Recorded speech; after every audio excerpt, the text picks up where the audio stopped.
Hey, church family, Chuck here. Excited to interact with you. Wish it was in person, but unfortunately, that can't be the case.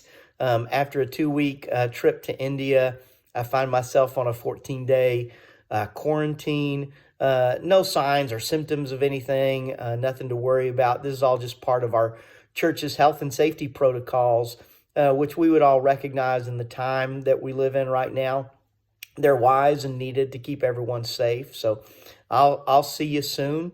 This won't be much longer, but I wanted to take a minute and just share with you some of the things that kind of impacted me on the trip, some of the things I saw God do, just to encourage you in a time where a lot of the news, a lot of the things we're reading, people we're interacting with are just so negative and heavy and hard, and that in some cases they are reality, but a bigger reality is that God is at work and he is accomplishing his will, his purposes. He is expanding his kingdom. And man, I really saw that while I was in India. So this trip was primarily focused on what's called Timothy training. You're probably familiar with the verse out of 2 Timothy. We've used it a lot. You've heard Danny say it a lot, where Paul is saying to Timothy, the things you've heard me say in the presence of many witnesses, entrust to reliable men who will also be able to teach others.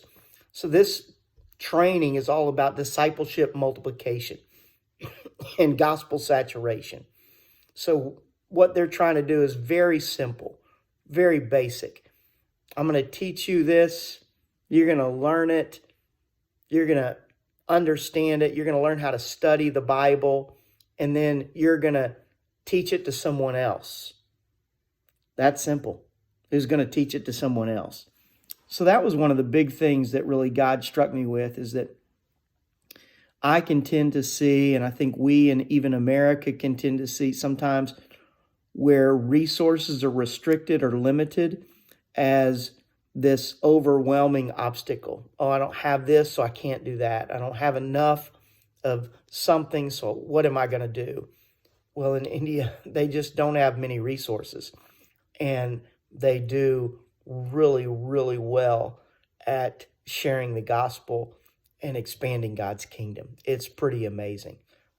One example would be, I saw a young lady in her early to mid-20s, and she was illiterate, didn't know how to read or to write, and she was at this training.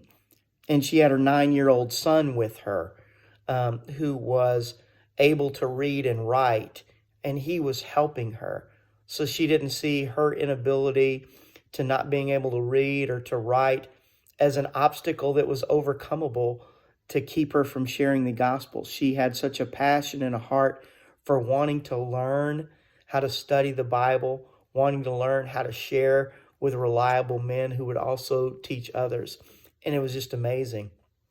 Another example would be, there was a man there, and I'm going to leave all names out just to keep everyone safe, who had been in his sharing the gospel in his village where he lived, and some of the folks, a radical arm of Hinduism, they came after him and they tied him up and hung him to a tree and beat him.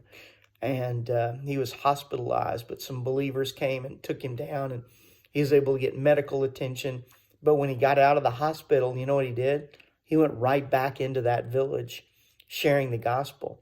He didn't see the limited resources of the police. They really weren't going to get involved. No government official was really sympathetic to his cause or what had just happened to him, the injustice. But he didn't see that as limiting on his ability to obey the Great Commission and to share the gospel. Just super, super encouraging.